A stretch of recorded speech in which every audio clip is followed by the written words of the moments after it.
de la voluntad. Pospongo las cosas o las retiro de mi camino porque no me convienen. Cuando un bebé nace, la corteza prefrontal es profundamente inmadura y el desarrollo del cerebro funciona de atrás para adelante, y a medida que uno se va haciendo mayor, va madurando hasta que la corteza prefrontal madura en torno a los 15, 18, 21, 25 y hay gente que no madura casi nunca. En las mujeres madura antes, en los hombres madura después. Si la corteza prefrontal se activa en un bebé de 3 maneras. Es decir, ¿cómo activas la atención de un bebé? Con 3 cosas: luz, sonido y movimiento. Si alguno tiene un bebé o ha tenido un hijo, se da cuenta, de repente el hijo está en su hamaquita, pasa el padre, pasa la madre y gira la cabeza. Presta atención. De repente se enciende una lucecita, presta atención, escucha una música y activa su atención.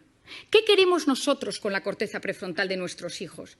Que a medida que se van haciendo mayor, presten atención a objetos inmóviles, a un profesor, que estén sentados en la salita de espera, que vean una puesta de sol y les guste, que puedan ir a un museo, que puedan leer un libro. Es decir, que no solo se active su corteza prefrontal con la luz, con el sonido y con el movimiento, sino que también sean capaces de prestar atención a una conferencia.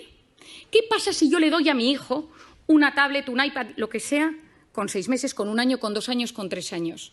Y yo se la pongo. ¿Qué es la tablet? Luz, sonido y movimiento. Y el cerebro del ser humano funciona con un mecanismo que se denomina use it or lose it. O lo usas o lo pierdes. ¿Quién de nosotros tiene mejor hipocampo, centro de la memoria, desde que usa Wikipedia? Nadie. Todos se nos ha atrofiado el hipocampo. ¿Quién de nosotros se orienta mejor desde que usa Google Maps para todo? Nadie. Porque nuestro cerebro, cuanto más utilizas herramientas externas, más se atrofian las herramientas internas. Si yo utilizo la corteza prefrontal siempre para estimularme desde fuera, luz, sonido y movimiento, ¿qué es lo que está sucediendo? Que la corteza prefrontal de los jóvenes no está madurando de forma correcta. ¿Y esto qué consecuencias tiene? Seguro que habéis oído hablar del famoso TDAH, trastorno por déficit de atención e hiperactividad. Falta de atención, falta de control de impulsos, corteza prefrontal. 10% de los niños del primer mundo medicados por TDAH. Medicaciones que no son inocuas. Hay veces que son necesarias. ¿Es solo la culpa de la pantalla? No es solo. Pero la pantalla no está ayudando.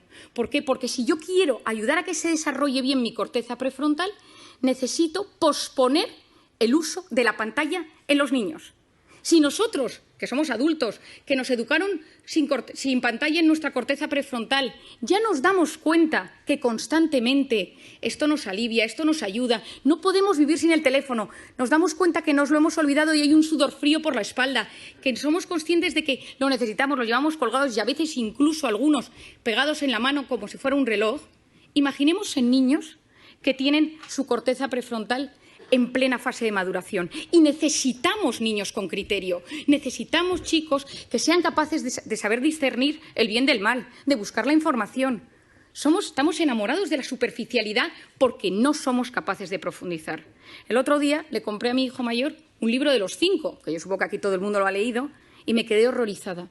El libro ha cambiado, ya no hay textos descriptivos, solo son una especie de dibujos con textos de aventuras. Y le pregunté, escribí a la editorial y me dijeron, es que nos hemos adaptado a los nuevos tiempos y a la capacidad de lectura que tienen los niños hoy en día. Me quedé preocupadísima. Es decir, no somos ni siquiera capaces de leer. Antes leíamos una novela, la leíamos 2 horas y al día siguiente la retomábamos y nos acordábamos de los personajes. Ahora, durante el tiempo que estamos leyendo, nuestra cabeza está conectada a la pantalla y esto es dopamina y corteza prefrontal. Necesitamos potenciar la corteza prefrontal del ser humano del siglo XXI.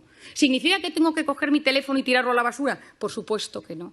Significa que soy yo quien domino el dispositivo y no el dispositivo el que me domina a mí. Es decir, cada vez que yo cojo el teléfono, que se enciende la pantalla, algo está pasando en mi cerebro. ¿Y cuándo cogemos el teléfono? Fuera del plano profesional.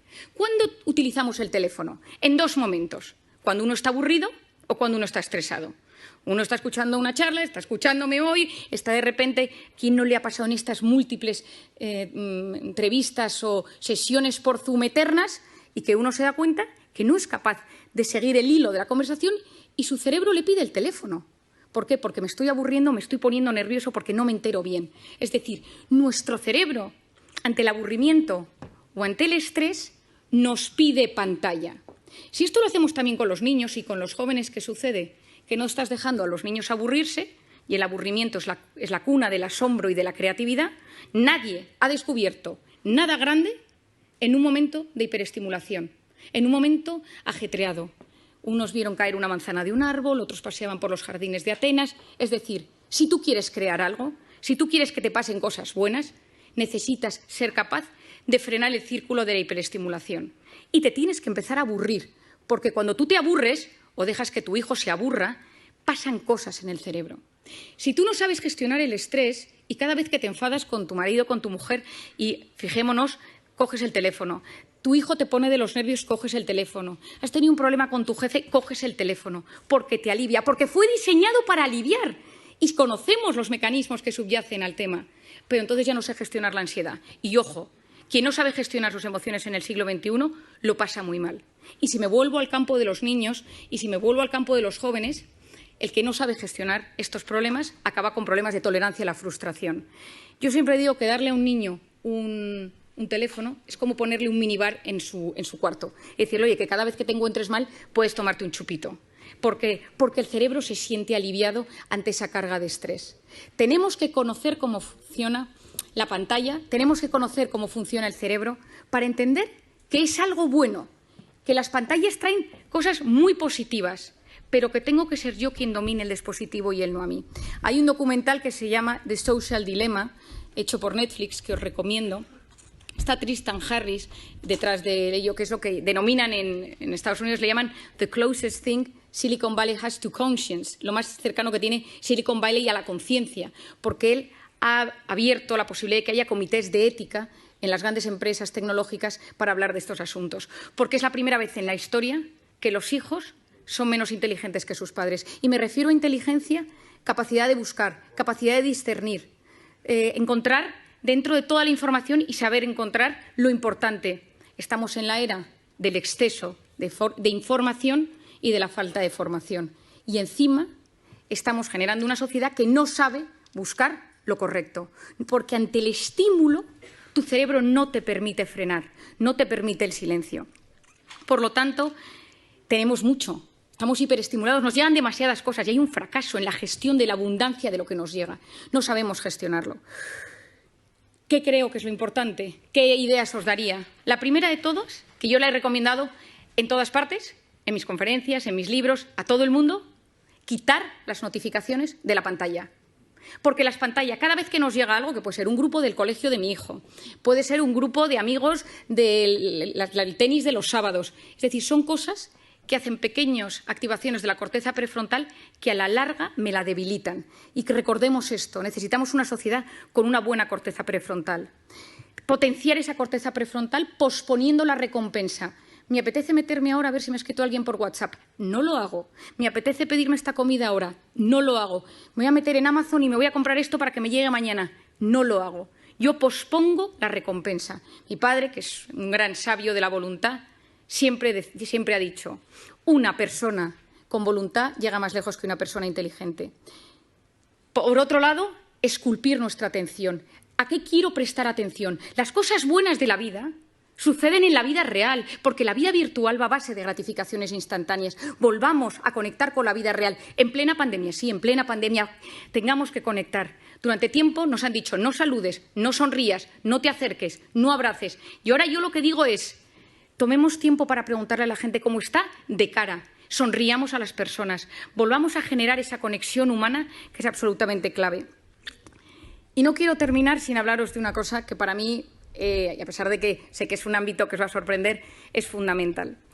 Os he contado que yo llevo varios años investigando el cortisol y siempre investigo las hormonas y la dopamina, la del placer, la serotonina, la felicidad, la oxitocina, la hormona del parto y de la lactancia. Y hace 2 años me sucedió una anécdota. Acababa de nacer mi tercer hijo, yo tengo 4 niños, y acababa de nacer mi tercer hijo y yo estaba en plena lactancia y estaba de baja maternal. Y me llamaron del hospital y me dijeron que estaban presentando un nuevo fármaco en Madrid y me acerqué con mi coche, yo tengo un Golf muy viejo que tiene muchos años, que está medio rayado, al centro de Madrid. Me puse mona, me subí a mi tacón y me acerqué, esto ahora os explico por qué os doy este dato, y entonces yo iba en el coche y dejé el coche aparcado en la planta -3 de un parking infernal en el centro de Madrid. Subí al hotel, estuve en la presentación, pero ya me tocaba volver a dar de comer al pequeño y volví al parking. Y cuando iba andando por el parking, veo que un tipo con mala pinta me sigue. Y entonces empiezo a ver que me sigue, empiezo a andar y digo, ay, que me está subiendo el cortisol. Soy muy consciente de mis cosas y empecé a notar que me angustiaba y que empezaba a no poder respirar y de repente, al lado de mi coche rojo, viejo, rayado, había un cochazo y entonces me dijo, dame las llaves. Y le dije, no, que mi coche es el rojo viejo, que este no es mi coche. Y entonces, en vez de darle las llaves, el móvil, la cartera, todo, me subí al coche, bajé el pestillo y arranqué. No podía respirar, me dio un ataque de pánico y encima era plenamente consciente. Taquipnea, taquicardia, no puedo pensar, corteza prefrontal, se me duerme la mano. Y me conocía todos los síntomas, pero no era capaz de relajarme. Arranqué, salí corriendo del parking y cuando subía por la Castellana, llamé a mi marido casi sin poder hablar, me han atracado por la calle, y entonces, y tal, y mi marido, ¿pero te han secuestrado? No, y me dio encima que se agobia, ¿no? Y yo, no, voy a casa. Y llegué a casa, subí corriendo y la persona que estaba cuidando del bebé me dio al bebé literalmente en brazos. Y entonces yo, corriendo, me lo puse al pecho para que pudiera comer y entró mi marido en la habitación. ¿Pero qué te ha pasado? Y yo, con una calma sorprendente, le empecé a explicar, no, es que estaba en el parking y un tío con mala pinta. Y me dice, Mario, ¿te has tomado algo? ¿Cómo te has relajado? Y digo, tienes toda la razón. Digo, este pico de cortisol tarda 6 horas en bajar. Digo, no es cómo soy capaz. Y de repente me quedé mirando al bebé y dije, ¿y si la oxitocina de la lactancia bajara el cortisol? Y esta me puse nerviosa. Me metí en Internet, me puse a buscar y efectivamente, si estimulamos la oxitocina, bajamos el cortisol. Y entonces me he dedicado estos 2 años a investigar la oxitocina. Como no nos podemos poner a lactar, todos los que estamos aquí, he buscado todas las maneras que existe para que podamos generar oxitocina. Y creo que nos encontramos en un momento de intoxicación de cortisol, de incertidumbre, de caos, de miedo, de reconfiguración, de readaptación, donde hay que potenciar la oxitocina. Es la hormona de la empatía, es la hormona de los abrazos. Lo que funciona son 8 segundos. Yo a la gente la tengo un poco cortada porque la abrazo 8 segundos, que la gente lleva 2 años sin abrazarse, y al tercer segundo le digo, relájate que quedan 5. Abrazos de 8 segundos bajan los niveles de cortisol. Mirar a alguien a los ojos y escucharle sin teléfono delante. Te escucho y no te juzgo. Estoy a tu lado. Me ilusiono de lo que me cuentas.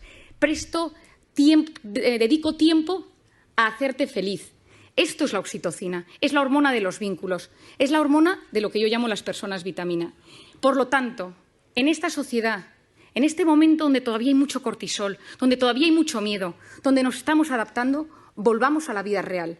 Potenciemos la oxitocina de las relaciones humanas y convirtámonos en personas vitamina. Muchas gracias.